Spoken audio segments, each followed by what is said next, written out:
mga kwento ng pag-ibig, kwento ng buhay, at kwento ng pag-asa. Hatid sa inyo ng Moment of Romance.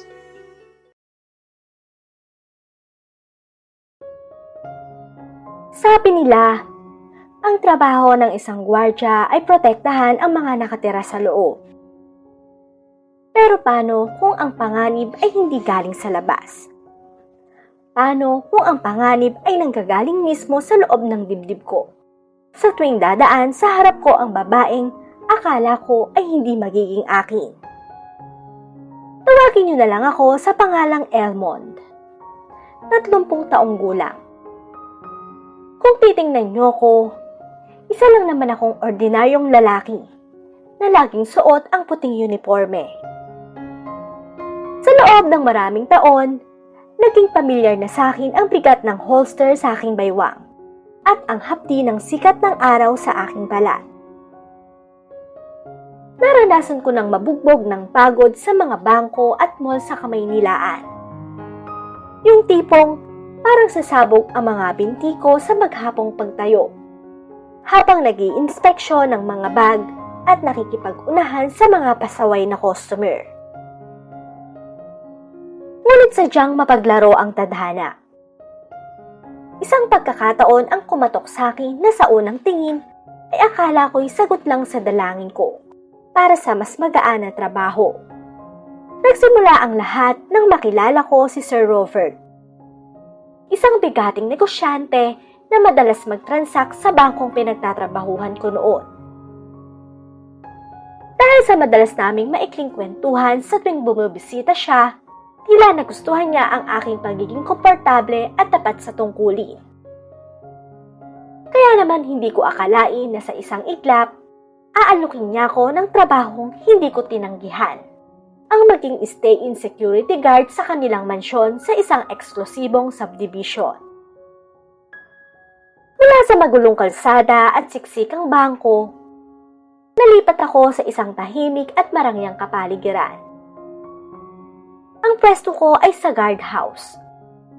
Nakabantay sa dambuhalang bakal na gate na nagsisilbing hangganan sa pagitan ng karangyaan ng kanilang mundo at ng realidad ng buhay sa labas.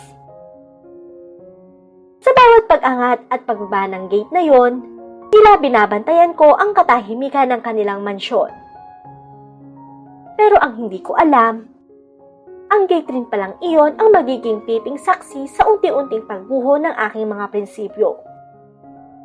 Dahil sa likod ng mga pader na yon, may isang damdamin na dahang-dahang gumagapos sa aking pagkatao. Doon ko na nga nakilala si Ma'am Mona, ang asawa ni Sir Robert. Sa edad na 35, taglay niya ang kagandahang tila hindi kumukupas.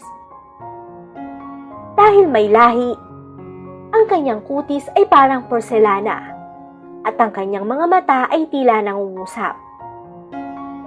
Sa unang pagkakataon pa lang na bumukas ang bintana ng kanilang sasakyan at nagtama ang aming mga paningin, naramdaman ko ang isang kakaibang kaba. Alam kong malayo ang agwat namin. Siya ang reyna ng tahanang yon. At ako naman ay ang tauhan na tagabukas lang ng kanyang daanan. Sa loob ng aking guardhouse, malayo sa ingay at gulo ng mga mall na pinanggalingan ko, madalas akong mapatulala sa katahimikan. Hindi ko kasi maiwasang isipin si Ma'am Mona. Masyado siyang maganda para hindi mapansin. At ang taglay niyang kaseksihan ay talagang nakakaakit sa paningin. Pero alam ko ang lugar ko. Kaya naman sa tuwing dadaan siya at babatiin ko siya ng magandang umaga ma'am, kasabay ng pagpupugay, pilit kong itinatago ang lahat. Pinapatay ko ang anumang kakaibang pintig sa puso ko at ibinabaon sa limot ang bugso ng aking damdamin.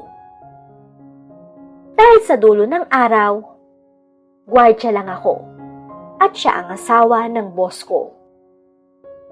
Hanggang sa dumating ang araw na ang mga simpleng pagtango ay unti-unting nauwi sa mga maiikling kwento. Doon ko natuklasan na sa likod pala ng matatayog na pader ng kanilang mansyon at sa kabila ng lahat ng karangyaan ni Sir Robert, may isang bahagi ng puso ni Ma'am Mona na tila naghahanap ng kalinga. Masyado kasing busy si Sir Robert sa kanyang negosyo at halos wala ng oras para sa kanyang asawa. Madalas din itong wala sa bahay at kung umuwi man ay pagod na pagod at diretso na sa pagtulog. Kaya naman sa laki ng kanilang mansyon, tila naging isang gintong hawla ito para kay Ma'am Mona. Marangya nga ang paligid, pero nakabubulag ang lungkot at katahimikan. Gayunpaman, sa likod ng lahat ng pagod at pagkabisi ni Sir Robert, kitang-kita ko pa rin naman ang lalim ng pagmamahal niya kay Ma'am Mona. Hindi man siya laging nasa tabi nito dahil sa bigat ng trabaho, sinisiguro naman niyang sulit ang bawat sandali sa tuwing bumabawi siya. Binibigyan niya ito ng mga mamahaling regalo o kaya naman ay niyayaya niyang makipag-date sa mamahaling restaurant. Siguro nga, ganun talaga ang buhay ng isang negosyante. Kailangang isakripisyo ang oras kapalit ng pagpapalago ng kanilang kayamanan. Ngunit hindi ito nangangahulugang nakakalimot na siyang magpahalaga sa mga taong mahalaga sa kanya.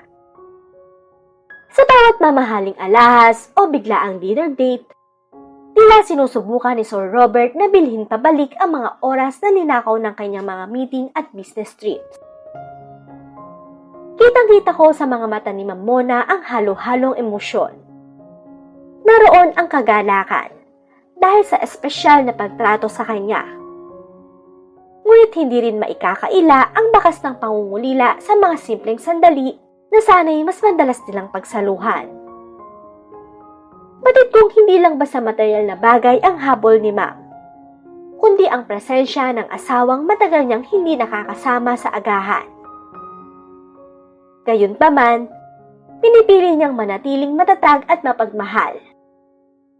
Nauunawaan niya na ang bawat pawis at puyat ni Sir Robert ay hindi lamang para sa sarili nitong ambisyon, kundi para sa seguridad ng kanilang kinabukasan. Kaya naman, hindi ko tuloy maiwasang mainggit noon kay Sir Robert. Bukod kasi sa maganda at sexy na si Ma'am, isa pa itong napakabait at mabuting asawa. Hindi lang siya basta huwarang may bahay. Dahil ganoon rin ang pakikitungo niya sa lahat ng taong nakapaligid sa kanya. Sa katunayan, maging sa aming mga tauhan niya ay napakalaki ng kanyang malasakit. Hindi niya kami tinitingnan bilang mga trabahador lamang, kundi bilang bahagi ng kanilang pamilya. Kapag alam niyang pagod na kami o may pinagdaraanan sa buhay, hindi siya nagdadalawang isip na mag-abot ng tulong o kahit simpleng pangungumusta na tunay na nakakapawi ng aming pagod. Sapat na ang isang ngiti o salamat Elmond mula sa kanila para muling mabuhayan ako ng loob, sapagkat hindi ko nararamdaman na ako'y isang maliit na tao lamang na nakatayo sa harap ng pintuan. Nararamdaman kong may halaga ang bawat minutong inilalagi ko sa kanila. Minsan, kapag nakikita ko silang magkasama, naiisip ko na hindi lang pala material na bagay ang kayamanan. Ang tunay na swerte ni Sir Robert ay hindi lang dahil sa ganda ni Ma'am, kundi dahil sa busilak na pusong nananahan sa loob ng magara nilang tahanan. Isang pusong marunong lumingon sa aming mga nasa ibaba. Kaya naman dahil sa malasakit nila, hindi na lang basta trabaho ang pagbabantay ko sa kanila. Naging panata ko na rin na protektahan ang kanilang pamilya sa abot ng aking makakaya. Kaya naman, kahit ano pa ang ipag-utos nila sa akin, ay buong puso kong ginagawa. Sapagkat kahit man lang sa paraang ito, alam kong nasusuklian ko ang kabutihang palagi nilang ipinaparamdam sa akin. Ang kaso, habang tumatagal naman ang aking pananatili sa kanila, unti-unti kong natutuklasan na ang perpektong imahe ng kanilang pagsasama ay mayroon palang mga bitak na hindi nakikita ng karaniwang mata. Hanggang sa ang katapatang ipinangako ko ay unti-unting sinubok ng isang katotohanang hindi ko inaasahang matutuklasan. Isang gabi, habang nag-aabang ako sa sasakyan para sunduin si Sir Robert mula sa isang business meeting, laking gulat ko nang makita ko siyang lumabas ng gusali na may kasamang ibang babae. At hindi iyon ang uri ng pagkikita na pangnegosyo lamang. Ang paraan ng paghawak niya, ang mga ngiting ibinibigay niya sa babaeng yun ang mga ngiting akala ko ay para kay Ma'am lang. Simula naman noon, unti-unti nang nagbago ang pakikitungo ni Sir Robert. Ang dating sweetness at oras na inilalaan niya para sa kanilang dalawa ni Ma'am ay dahang-dahang napalitan ng pag-iwas. Sa tuwing ayayain siya ni Ma'am na lumabas o mamasyal para man lang makapag-relax, palagi na lang ako ang pinapasama niya para humalili sa kanyang pwesto. May isang pagkakataon pa nga na gustong-gusto ni Ma'am na manood ng sining. Isang simpleng hiling para sa isang asawa. Pero imbes na pagbigyan ito at samantalahin ang pagkakataon na magkasama sila, ako ang inutusan ni Sir Robert na sumama sa kanya. Elmond, ikaw na muna ang bahala sa Ma'am mo ha? Marami pa kasi kung tatapusing trabaho. Sabi niya, habang hindi man lang makatingin ng diretso sa mga mata ng asawa. Tumango na lang ako. Opo, sir. Kahit ang totoo ay gusto ko siyang tanungin kung anong klaseng trabaho ba ang mas mahalaga pa sa asawa niyang walang ibang ginawa kundi ang mahalin at intindihin siya. Habang naglalakad kami ni Ma'am patungo sa sinihan, ramdam ko ang katahimikang namamagitan sa aming dalawa. Isang katahimikang punong-puno ng mga tanong na hindi mabigkas. Si Ma'am, na laging masigla at palangiti sa amin, ay tila isang kandilang unti-unting nauupos. Nakatingin lang siya sa malayo, at kahit anong ayos ng kanyang buhok at ganda ng kanyang suot, baka sa kanyang mga balikat ang bigat ng pagkakabaliwala.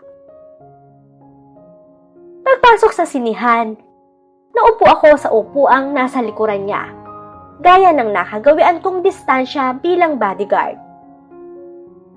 Pero sa dilim ng teatro, habang tumatakbo ang masayang pelikula sa screen, narinig ko ang mahinang pagikbi.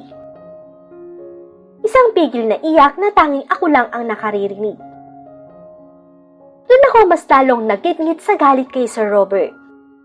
Habang siya ay marahil na nagsasaya sa piling ng iba, ang asawa niyang itinuturing kaming pamilya ay mag-isang lumuluha sa dilim. Gusto ko siyang lapitan, abutan ng panyo o sabihing, Ma'am, tama na po. Pero alam kong hindi ko lugar ang manghimasok sa personal nilang buhay. Nang matapos ang pelikula at bumukas ang mga ilaw, mabilis niyang pinunasan ang kanyang mga mata at lumingon sa akin na may pilit na ngiti. Tara na, Elmond. Baka hinihintay na tayo ni Robert. Sabi niya sa boses na pilit na pinatatatag. Tumayo ako at sumunod sa kanya. Pero ang bawat hakbang ko ay parang may kasamang pait. Gusto kong sabihin na, Ma'am, hindi po kayo kailangang magpanggap sa harap ko. Pero nanatili akong tahimik hanggang sa makarating kami sa parking lot. Pagpasok namin sa sasakyan, imbes na paanda rin agad ang makina, naupo lang ako at hinintay siyang makahinga ng maluwag. Sa loob ng tahimik na sasakyan, doon na siya tuluyang bumigay. Hindi na niya kinaya pa ang pilit ng ngiti na ipinakita niya sa loob ng mall. Elmond, alam mo naman, di ba? Bigla niyang tanong habang nakatingin sa labas ng bintana. Hindi ako bulag, lalong hindi ako manhid. Ramdam ko ang panlalamig ng sir mo. Wika niya. Tumingin ako sa kanya sa rearview mirror. Sa pagkakataong ito, hindi ko na natiis. Lumingon ako ng bahagya at iniabot ang isang malinis na panyo na lagi kong baon sa aking uniforme. Ma'am, hindi ko man po alam ang lahat ng detalye, pero nakikita ko po ang halaga nyo. Mahina kong sagot. At kung hindi po yun sapat para kay sir, hindi po kayo ang may problema. Nandito lang po ako, hindi lang bilang bodyguard nyo, kundi bilang tao na handang makinig sa inyo. Kinuha niya ang panyo at doon siya nagsimulang magkwento. Hindi bilang isang amo, kundi bilang isang kaibigan. Ikwento niya ang mga gabi na hindi siya pinapansin ni Sir Robert. Ang mga pagdadahilan nito ng overtime na alam naman niyang kasinungalingan. Sa bawat salita niya, nararamdaman ko ang tiwalang ibinibigay niya sa akin. Isang tiwalang mas mahalaga pa sa kahit anong sweldo. Mula nung gabing yon, nagbago ang hangin sa pagitan naming dalawa ni Ma'am. Hindi na lang ako ang lalaking nagbubukas ng minto para sa kanya. Naging sandala na ako ng kanyang mga hinaing. Nagsimula kaming magkaroon ng mga sariling inside jokes at mga simpleng pag-uusap na nagpapatawa sa kanya kahit sandali. Sa gitna ng pagtataksil ni Sir Robert, nakatagpo si Ma'am ng isang tapat na kapanalig sa akin. Isang ordinaryong guard na mas pinili ang magmalasakit kaysa manatiling bula. Hanggang sa dumating ang isang gabing hindi ko malilimutan. Mabilis na lumipas ang mga araw at patuloy pa rin ang pagpabaya ni Sir Robert. Isang gabi, umuwi siyang lasing at may bakas pa ng kolorete sa kanyang polo. Isang ebidensyang hindi na niya pinag-abaluhang itago. Narinig ko ang malakas nilang pagtatalo sa loob ng bahay. Ang mga basag na kristal at ang boses ni Ma'am na nanginginig sa sakit. Nang lumabas si Sir Robert at humarurot palayo gamit ang kanyang kotse, naiwan akong nakatayo sa gate. Nakakuyom ang mga palad. Ilang sandali pa ay lumabas si Ma'am sa beranda. Hindi siya sumisigaw. Hindi siya nagwawala. Nakatitig lang siya sa kawalan. Tila isang rebultong nawalan ng kaluluwa. Elmond! Tawag niya halos pabulong. Agad akong lumapit. Sa ilalim ng malabot na ilaw ng garden, nakita ko ang pamamaga ng kanyang mga mata. Sa unang pagkakataon, hindi ko na inisip ang aking posisyon. Hindi ko na inisip na ako ay isang tauhan lamang na nakasuot ng puting uniforme. Ma'am, nandito po ako. Sabi ko, habang dahang-dahang lumalapit. Humarap siya sa akin at doon siya tuluyang bumigay. Humagulgol siya at sa hindi ko inaasahang pagkakataon, isinandal niya ang kanyang noo sa aking dibdib. Naramdaman ko ang panginginig ng kanyang buong katawan. Ang holster sa baywang ko ay tumatama sa kanya, pero hindi siya lumalayo. Sa halip, mas lalo siyang kumapit sa aking mga braso. Bakit, Elmond? Bakit hindi sapat ang lahat ng ibinigay ko? Tanong niya sa pagitan ng mga higpi. Wala akong naisagot kundi ang yakapin siya pabalik. Isang mahigpit na yakap na puno ng proteksyon at pagdamay. Sa sandaling yon, tila ba ang buong bigat ng kanyang mundo ay lumipat sa aking mga balikat. Hindi ko alam kung paano ko papagagaanin ang loob ni Ma'am. Pero ang tanging alam ko lang noon ay hindi ko siya kayang bitawan, habang nanginginig pa siya sa iyak. Kung pwede nga lang sana na ako na lang ang mag-alaga at magpahalaga sa kanya, araw-araw ay gagawin ko ng walang pag-aalinlangan. Pero sa bawat tibok ng puso ko, naroon din ang malamig na paalala ng realidad at alam ko kung saan lang ang lugar ko. Isa lang akong hamak na bodyguard at security guard. Habang siya naman ang reyna sa loob ng palasyong unti-unti nang nagiging bilangguan. Ngunit ang pusong nasasaktan ay hindi marunong kumilala sa estado ng buhay. Habang nararamdaman ko ang paghimlay ng kanyang ulo sa aking dibdib, unti-unting naglaho ang takot ko. Habang nasa ganoong kalagayan si Ma'am, doon ko napagtanto na ang paghangang matagal ko nang nararamdaman para sa kanya ay hindi na lamang palabas na paghanga, kundi isa na itong malalim na pag-ibig na handang sumuway sa anumang batas ng lipunan. Sa bawat mahinang hikbi niya, tila ba nadudurog din ang aking puso. At sa bawat paghigpit ng kapit niya sa aking uniforme, nararamdaman ko ang isang uri ng pananagutan na higit pa sa pagiging isang bodyguard.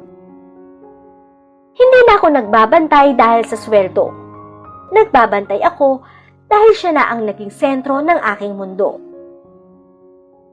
Sa gitna ng kanyang pagluha, hindi ko na napigilan ang sarili ko. Hinawakan ko ang kanyang mga balikat at tinitigan siya ng diretso sa mga mata.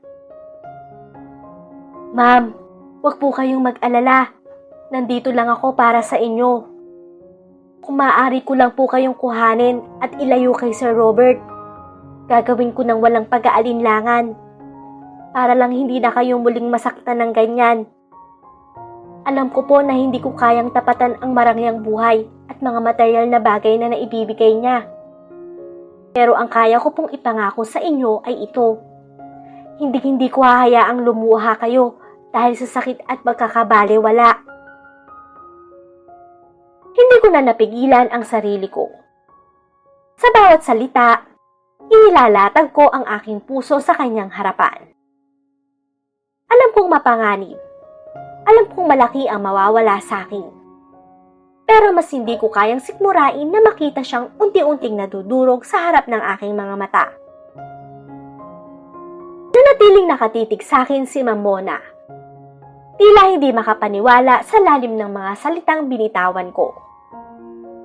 Ang kanyang mga luha ay tumigil sa pagdaloy. Ngunit ang kanyang mga mata ay nagsimulang magsalita ng isang wikang kaming dalawa lang ang nakakaunawa. Sa loob ng ilang sandali, tanging ang tunog ng aming paghinga ang bumabasag sa katahimikan ng gabi. Dahan-dahan, itinaas niya ang kanyang kamay at hinawakan ang aking pisngi. Malamig ang kanyang balat, pero ang init ng kanyang titig ay tila tumatagos sa aking kaluluwa.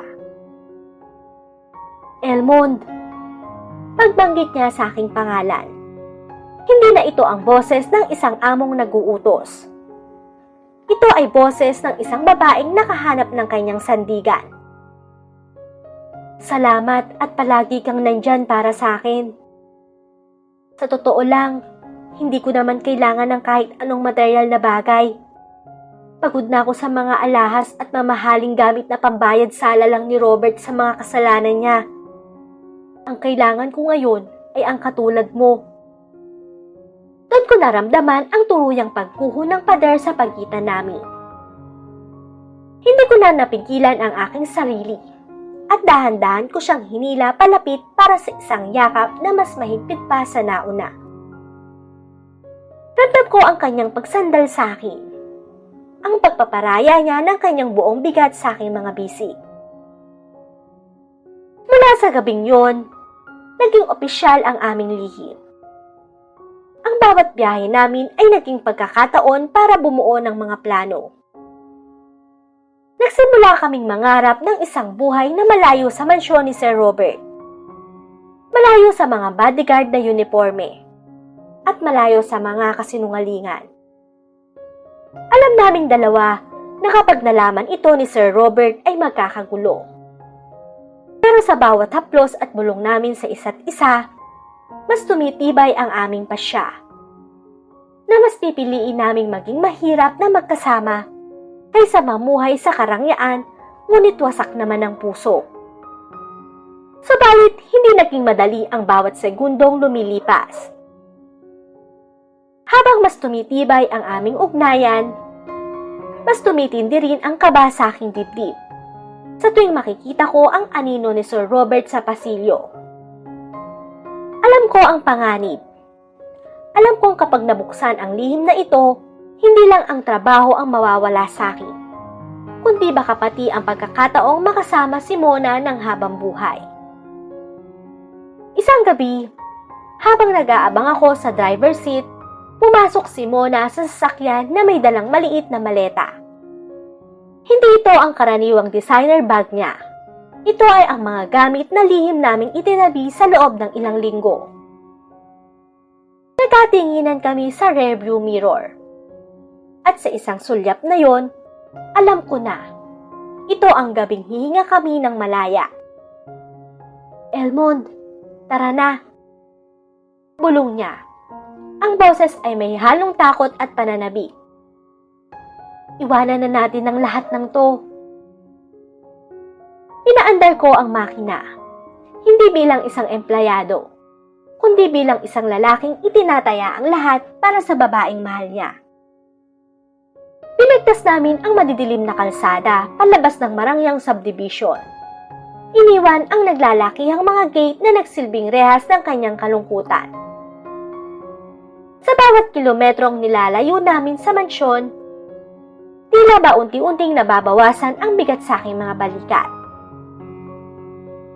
Huminto kami sa isang maliit na kainan sa tabi ng kalsada malayo sa syudad. Doon, sa ilalim ng malamig na hangin ng madaling araw, hinawakan ko ang kanyang kamay. Mona, simula ngayon, wala nang ma'am, wala nang Sir Robert, sabi ko sa kanya, habang nakatingin sa kanyang mga mata na sa wakas ay wala nang bahid ng takot. Magsisimula tayo sa simula. Alam kong mahirap, pero pangako, hindi ka na muling mag-iisa sa dilim. Ngumiti siya. Isang ngiting hindi ko kailanman nakita sa loob ng mansyon. Isang ngiting nagsasabing sapat na ang maging mahirap, basta't ang bawat gabi ay may kasamang payapang pagtulog at tapat na pag-ibig. Sa sandaling yon, ang aking uniforme ay isa na lamang lumang alaala, at ang aming hinaharap ay isang malinis na pahinang kami na ang susulat.